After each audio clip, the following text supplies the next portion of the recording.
Hello everyone, एक बार फिर से आपका स्वागत है हमारे इस चैनल पर। आज हम आपके लिए लेकर आए हैं एंटरप्रेन्योरशिप से रिलेटेड एक और टॉपिक। हमने अपनी पिछली वीडियो में किया था एंटरप्रेन्योरशिप का कॉन्सेप्ट, जिसमें हमने एंटरप्रेन्योरशिप, एंटरप्रेन्योर और कैरेक्टरिस्टिक ऑफ एंटरप्रेन्योरशिप के बारे में डिस्कस किया था। आज की इस वीडियो में हम चाह रहे हैं डिस्कस करने ट्रेड्स यानी कि क्वालिटीज ऑफ एंटरप्रेन्योर्स।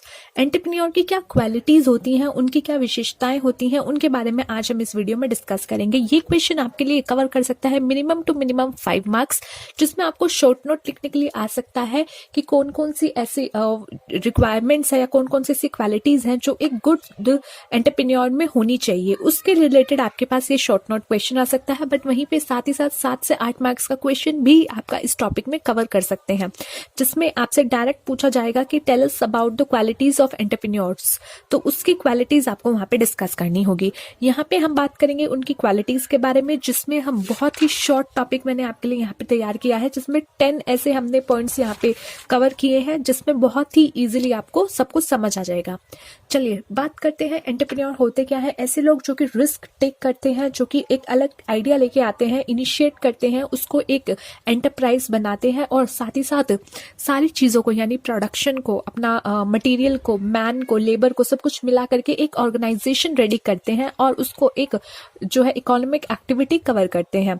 ये सब हमने डिस्कस कर लिया था पिछली वीडियो में। नहीं देखी है वीडियो तो चलिए जल्दी से इस वीडियो को हटा दीजिए, फटाफट इसको साइड कीजिए एंड जाइए पहले वो वीडियो देखिए एंड देन वापस इस पे आइएगा। बट अगर देख ली है तो वेल एंड गुड, और आ जाइए इसी टॉपिक पे। तो सबसे पहला यहाँ पे जो पॉइंट है वो है इनोवेटिंग एबिलिटी। एंटरप्रेन्योरशिप जो होते हैं वो अलग अलग इनोवेशन आइडियाज लेकर आते हैं। उनकी एबिलिटी ऐसी होती है कि वो अलग सोचते हैं कि कस्टमर की क्या नीड है, कस्टमर को कैसे सर्च करना है, या फिर क्या ऐसे प्रोडक्ट्स है जिनको आप बनाएंगे जिनसे जो न्यू कस्टमर है वो अट्रैक्ट होंगे। फॉर एग्जांपल मैंने पिछली वीडियो में जो एग्जांपल दिया था वही एग्जांपल यहाँ पे दे रही हूँ। ये पेंसिल मुझे एक्चुअली में बहुत पसंद आई, इसलिए मैं इसको बार बार दिखा रही हूँ। यहाँ पे आप देखिए, pencil made of recycle paper. तो जिस इंसान का ये आइडिया होगा कितना इनोवेटिव होगा कि रिसाइकल पेपर से काफी चीजें जो है न्यू नोटबुक्स बन रही हैं, रिसाइकल नोटबुक्स बन रही हैं, तो क्यों ना पेंसिल बनाई जाए जो कि रिसाइकल पेपर से बने। सो this is an innovative idea. अब ये आइडिया हर किसी के दिमाग में नहीं आएगा या हर कोई इतना नहीं सोचता। कुछ ही लोग होते हैं जिनमें ये एबिलिटी होती है, जो एक इनोवेशन तरीके से चीजें सोचते हैं कि क्या चीजें करनी चाहिए। क्या कभी आपने ये सोचा है कि आखिर क्यों कुछ ही लोग जो है इतने सक्सेसफुल होते हैं? क्योंकि उनका जो आइडिया होता है वो इनोवेटिव होता है। क्यों किसी ने सोचा, रेड बस की आप स्टोरी ले लीजिए। उस व्यक्ति को एक दिन घर जाना था और उसको बसेस नहीं मिल रही थी, उसको सीट नहीं मिल रही थी, तो वो क्या था, एक आइडिया उनके पास आया। प्रॉब्लम्स हर किसी के साथ होती हैं, बट उस प्रॉब्लम में से सॉल्यूशन निकालना, उसका एक आइडिया निकालना और उसको अच्छे तरीके से यूज करके एक बिजनेस प्लान में बदलना, ये थिंकिंग, ये एबिलिटी हर किसी के पास नहीं होती। आपके पास, मेरे पास शायद ना हो, पर कुछ लोगों के पास होती है। सो सबसे पहली क्वालिटी है कि इनोवेटिव एबिलिटी होनी चाहिए। ऐसी समझ होनी चाहिए, ऐसी एबिलिटी होनी चाहिए कि नए नए तरीके, नई नई चीजें उनको समझ आए, वो उसको सर्च कर सके, नए कस्टमर को सर्च कर सके। Next one is desire to accomplish, यानी wants to achieve a goal that possess reasonable challenge to him. अब देखो, मैंने सोचा कि यार चलो रेड बस की एक स्टोरी ही ले लेते हैं। रेड बस की जो एक्चुअल स्टोरी है, उसकी जगह अगर हम होते या फिर कोई ऐसा व्यक्ति होगा, नॉर्मल व्यक्ति होता, तो हम क्या करते कि यार बस नहीं मिल रही, चलो यार ऑटो ले लेते हैं, कैब ले लेते हैं, ओला ले लेते हैं। ओला उबर वाले ने सोच तो लिया था, बना तो दिया, हम क्यों परेशान हो, उसी के आइडिया में हम बैठते हैं और अपना काम कर लेते हैं। So this is not, I don't have desire to accomplish my idea. वहां पे मैं क्या कर रही हूँ, चीजों से भाग रही हूँ।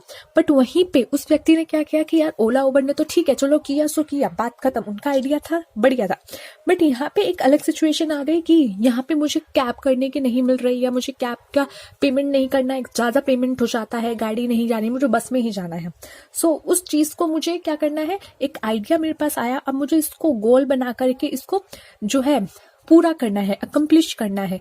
बट वो अकम्प्लिश करने के लिए उसके बीच में जो चैलेंजेस आते हैं वो भी आपको जो है पूरे करने पड़ेंगे, वो चैलेंजेस भी आपको जो है फेस करने पड़ेंगे। तो ऐसा डिजायर भी होना चाहिए कि हाँ, जो मेरे रास्ते में चैलेंजेस आएंगे मैं उसको जो है फेस करूंगा और अपने इस डिजायर को अकम्प्लिश करूंगा, मेरा जो गोल है उसको पूरा करूंगा। So the second quality which you need in a entrepreneur, so that is your desire to accomplish. पहला एबिलिटी होनी चाहिए, इनोवेटिव एबिलिटी, इनोवेटिव चीज सोचने की एबिलिटी। सेकंड, डिजायर होना चाहिए अकम्प्लिश करने का। Now the third one is energetic ability. ऐसा नहीं है अरे मैं करता हूँ ये, मैं प्लान बनाता हूँ, नहीं, they have to be active, कि उनको पता हो कि मार्केट में कौन सी चीजें चल रही हैं, कैसे वो उस चीज का फायदा उठा सकते हैं, एक्टिविटीज उनको कैसे करनी है, एनर्जेटिक करनी है। ये नहीं धीरे धीरे धीरे धीरे धीरे तब तक कोई और बंदा आकर के आपसे भी बेटर प्लान जो है मार्केट में ले आएगा और उसको जो है बेटर तरीके से सक्सेसफुल कर देगा, और आपका प्लान जो है वो आउटडेटेड हो जाएगा। एक दिन में चीजें आउटडेटेड हो जाती हैं आज के टाइम में। तो आपकी एक्टिविटीज जो होनी चाहिए वो भी एनर्जेटिक होनी चाहिए। Spends a large proportion of his time in finding out novel ways of getting done the set task. जो उसने टास्क सेट किए हैं उसको कम से कम टाइम पीरियड में उसको खत्म करना पड़ेगा। ऐसा नहीं है कि 4 दिन तक वो सिर्फ प्लान बना रहा है, 4 दिन बाद वो बजट बना रहा है, 4 दिन बाद वो जाके उसको जो है प्रॉपर किसी और के पास लेके जाएगा। नहीं, एक टाइम सेट करे कि इस टाइम तक मुझे करना है, ताकि मेरा प्लान जो है मार्केट में सही टाइम पे, राइट टाइम पे जो है अच्छी तरीके से लॉन्च हो सके। Next one is risk taking. हमने पिछली बार भी बात की थी अपनी वीडियो में कि कैरेक्टरिस्टिक ऑफ एंटरप्रेन्योरशिप में कि जो एक एंटरप्रेन्योर होता है और जो रिस्क होता है, यानी एक बिजनेस होता है और या एक रिस्क होता है, वहां पे क्या होती है, ये दोनों चीजें इनसेपरेबल होती हैं, इन दोनों को अलग नहीं किया जा सकता। आप बिजनेस में से रिस्क नहीं निकाल सकते। अगर रिस्क है, वो आपने स्कैम मूवी का डायलॉग सुना होगा, इश्क है तो रिस्क है टाइप्स, तो अगर बिजनेस है तो रिस्क होगा ही होगा। अगर देयर इज नो रिस्क, वहां पे आपको प्रॉफिट अर्न करने का भी इतना जो है चांस नहीं होगा। सो वहां पे जो नेक्स्ट पॉइंट आता है रिस्क टेकिंग। क्वालिटी होनी चाहिए रिस्क टेकिंग, रिस्क लेने वाला इंसान होना चाहिए। ऐसा नहीं होना चाहिए कि नहीं यार इसमें मेरे पैसे डूब जाएंगे, मैं नहीं इन्वेस्ट कर रहा, मेरे को ये आइडिया नहीं अच्छा लगा। आइडिया इनोवेटिव होता है तो उसके सक्सेसफुल होने के भी चांस होते हैं और उसके खराब होने के भी चांसेस होते हैं। आपको नहीं पता मार्केट में लोग इस चीज को कैसे रिएक्ट करने वाले हैं, तो इसलिए आपको रिस्क टेकिंग होना पड़ता है। आपको रिस्क लेना पड़ता है अपने आइडियाज के साथ कि लोग जो मैं इसके साथ रिस्क लूंगा, मैं इसको लॉन्च करूंगा और उसके बाद देखेंगे मार्केट में लोग कैसे रिएक्ट करते हैं। तो ये रिस्क होता है, अनसर्टेन होता है आपका कि आपके पास कैसे जो है कस्टमर्स आएंगे, उनकी सोच क्या होगी, या मार्केट में लोग आपके इस आइडिया के प्रति ऐसा रिएक्शन देंगे। Next one is perception of good idea. अच्छे आइडिया का कलेक्शन करना आना चाहिए, उसको फाइंड करना आना चाहिए कि कौन सा आइडिया बेटर है।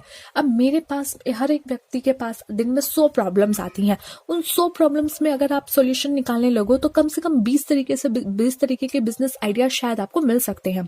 तो उनमें से कौन सा आइडिया बेटर है, उनमें से कौन सा आइडिया ऐसा है जो एक्चुअली में वर्क करेगा या जिसको आप अच्छी तरीके से इम्प्लीमेंट कर पाओगे, तो वो प्रिसेप्शन होना चाहिए एक गुड आइडिया का। Collection and analyzing facts and thereafter following upon his own self-confidence for accomplishing the task. पता होना चाहिए, एनालाइज कीजिए, कलेक्शन कीजिए डाटा का, फैक्ट्स का, और उसके बाद अपने सेल्फ कॉन्फिडेंस से भी देखें कि कौन सा टास्क कब आपको करना है या कौन सा आइडिया आपके लिए बेटर है। तो ये यानी परसेप्शन होना चाहिए गुड आइडिया सिलेक्ट करने का। Next one is your future orientation. देखिए, plan and things for the future. आप जितने भी बड़े बड़े बिजनेस मॉड्यूल्स देख लीजिए, बड़े बड़े बिजनेस आइडियाज देख लीजिए, वो क्या सोच के बनाए गए थे कि जो फ्यूचर में जिनका ज्यादा यूज होने वाला है। अब देखो, नॉर्मल देख लीजिए, ओला उबर ही देख लीजिए, ज्यादा लोगों के पास गाड़ी नहीं है। आज के टाइम में जो लोग हैं अपना इतना पैसा खर्च भी नहीं करना चाहते गाड़ियों के ऊपर। वो नहीं चाहते कि यार मैं गाड़ी लेके जाऊं, फिर पार्किंग के लिए जगह ढूंढूं, फिर उसमें से उतरूं, फिर अपना काम करूं, फिर जाके पार्किंग 2 किलोमीटर दूर पार्किंग के पास जाऊं, अपनी गाड़ी निकालूं, वापस घर जाऊं। नहीं, वहां पे क्या हो गया, ओला आ गई। अपने घर से निकलो, बैठो, जाओ, अपना सामान लो, एक मोबाइल से आप अपना टैप कर जो है गाड़ी बुक कर लो, और फिर उसके बाद क्या हुआ, आप अपने घर पे वापस चले जाओ। आपको कोई हेडेक नहीं लेना। अब इससे में बेनिफिट क्या हो गया, जिन लोगों के पास अफोर्ड नहीं कर सकते थे गाड़ी, अब वो भी अच्छे तरीके से अपना सेटल है, अपने आराम से काम कर रहे हैं, अपनी गाड़ी की वजह से उनको प्रॉब्लम नहीं हो रही। तो ये सब क्या है, ऐसे आइडिया जिनको फ्यूचर की जरूरतों को ध्यान में रखकर बनाया गया। अब काफी बार ये भी कहा जा रहा है इन्वायरमेंट में बहुत प्रॉब्लम आ रही है, तो आप कारपूल कीजिए। तो कारपूल का मतलब क्या हो गया, आप गाड़ियों में अब उनको शेयरिंग का भी ऑप्शन दे दिया कि आप शेयरिंग पे जा सकते हो, 3-4 लोग ओला और उबर में अपना आराम से जा सकते हैं। उसके अलावा भी आपके पास आज के टाइम में बहुत सारे बिजनेस आइडियाज आपको दिख जाएंगे जिन्होंने फ्यूचर को ओरिएंटेट करके रखा। अब आप रिसेंटली देख लीजिए, अनअकैडमी देख लीजिए, वेदांतु देख लीजिए, या कोई भी लर्निंग ऐप देख लीजिए, वो बच्चों के लिए क्या कर रहे हैं, उनको पता है कि अब फ्यूचर में लोग ज़्यादा से ज़्यादा ऑनलाइन आने वाले हैं। उनको पता है लोग ऑनलाइन ही रहेंगे, क्योंकि बच्चा अब क्या चाह रहा है कि 24 घंटे कभी भी उसको ट्यूटर का एक्सेस मिल सके। ऐसा नहीं है कि वो चाहे, हमारा ज़माना चला गया जब हम जाते थे 2 बजे स्कूल से आए, 3 बजे तक रेस्ट किया और फिर 4 साढ़े 4 बजे अपना ट्यूशन गए, 5:30 बजे आए। नहीं, वो सिस्टम अब चला गया। अब क्या हो गया है, आप कभी भी आओ, रात में बैठो, दिन में बैठो, जब आपका मर्जी करे आप फोन से एक एक्सेस लो और आपको सारी वीडियोस आपके टॉपिक की जो प्रॉब्लम है आपको on the top of your screen आपको मिल जाए। तो ये क्या है, ये फ्यूचर को ध्यान में रख करके चीजें बनाई गई, ये फ्यूचर को ध्यान में रख करके प्लान्स बनाए गए। तो एक व्यक्ति को कैसा होना चाहिए, फ्यूचर ओरिएंटेशन होना चाहिए अगर वो एंटरप्रेन्योर है। Next one is your Dzire for responsibility. अब देखो, ऐसा नहीं है कि अगर आप एंटरप्रेन्योर बनना चाहते हो, बिजनेस स्टार्ट करना चाहते हो, तो आप रिस्पॉन्सिबिलिटी ही नहीं लोगे। ऐसा हो ही नहीं सकता। आपको बिजनेस स्टार्ट करना है, आपके पास आइडिया है, आप उसको लेकर के जो है सीरियस हो, तो आपको डिजायर होना चाहिए, अपनी रिस्पॉन्सिबिलिटी उठानी चाहिए, आप रिस्पॉन्सिबल होने चाहिए। ऐसा नहीं यार मैंने तो किया था, शायद दूसरे पार्टनर ने नहीं किया। नहीं, अगर आप प्रॉफिट के लिए रिस्पॉन्सिबल हो तो लॉस के लिए भी आप इक्वली रिस्पॉन्सिबिलिटी जो है वो लोगे। यानी एक पर्सन जो रिस्पॉन्सिबल हो कि हाँ उसको पता हो ये मेरी रिस्पॉन्सिबिलिटी है कि ये काम होना चाहिए, ready to be personally responsible for all the result of his decision, उसके हर डिसीजन के लिए वो पर्सनली अपने आप को रिस्पॉन्सिबल ठहराता हो। Next one is skill in organising. Organising यानी कि कई सारी चीज़ों को मिला करके जब आप ऑर्गेनाइज करते हो और अपना काम आगे बढ़ाते हो, तो आप में ये स्किल होनी चाहिए कि आप ऑर्गेनाइज कर सको। पैसा आ रहा है तो उसको कहाँ यूज़ करना है, अभी किधर लगाना है, या अभी कौन से स्टेज पे पैसे की ज़्यादा ज़रूरत है तो अभी संभाल के रखना है। सो ये सब क्या है, ऑर्गेनाइज करना। मनी को हो, कैपिटल मनी, मैन पावर, जितनी भी चीज़ें आपके पास है जो आपको बिजनेस करने के लिए चाहिए, उनको कैसे ऑर्गेनाइज करना है उसकी स्किल भी आपके पास होनी चाहिए। Flexibility, flexible to adjust with the change circumstances. अब मार्केट में अगर सर्कमस्टेंसेस बदल रहे हैं, परिस्थितियां बदल गई हैं, मान लो आपने कुछ पहले प्लान बनाया था, कोरोना वायरस आ गया, तो उसके बाद क्या हुआ, आपके प्लान की उड़ गई धज्जियां, क्योंकि आपका प्लान था ऐसा जिसमें आप ज़्यादा से ज़्यादा लोगों को मिलाते थे। ठीक है, अब क्या हुआ, कोरोना वायरस की वजह से ज़्यादा लोग इकट्ठा नहीं हो पा रहे, तो आप क्या करोगे, सर्कमस्टेंसेस बदले हैं, सिर्फ आपके लिए नहीं लोगों के लिए भी बदले हैं, पर इन सर्कमस्टेंसेस का फायदा कैसे उठाना है, ठीक है, उसको कैसे चेंज करना है, या फिर अपने बिजनेस को कैसे अब ठीक करना है, क्योंकि जो आपका प्लान था वो किसी सर्कमस्टेंसेस की वजह से खराब हो रहा है, तो उसको कैसे चेंज करना है, वो फ्लेक्सिबिलिटी होनी चाहिए कि अगर कुछ परिस्थितियां खराब हुई हैं तो उसको फटाफट चेंज भी कर सको और अपने बिजनेस को दोबारा से आप ग्रो करने की कोशिश कर सको। सेल्फ कॉन्फिडेंस, इतना खुद पे कॉन्फिडेंस होना चाहिए कि जो डिसीजन मैं ले रहा हूँ वो सही होगा, और अगर सही नहीं भी हुआ तो मैं उसके लिए रिस्पॉन्सिबल होऊंगा। तो सेल्फ कॉन्फिडेंस बहुत ज़रूरी होती है एंटरप्रेन्योर में। अगर उनमें कॉन्फिडेंस नहीं है तो ना ही वो डिसीजन ले पाएंगे। डिसीजन लेने का एक बहुत ही बड़ी चीज़ ये होती है कि आप कॉन्फिडेंट हो अपने बारे में कि हाँ यार ठीक है, मैं डिसीजन ले रहा हूँ, मैं कॉन्फिडेंट हूँ। बट अगर ये किसी रीज़न की वजह से फेल भी हुआ तो भी मैं इसके लिए बिल्कुल तैयार रहूँगा। तो ये कॉन्फिडेंस होना चाहिए अपने पर।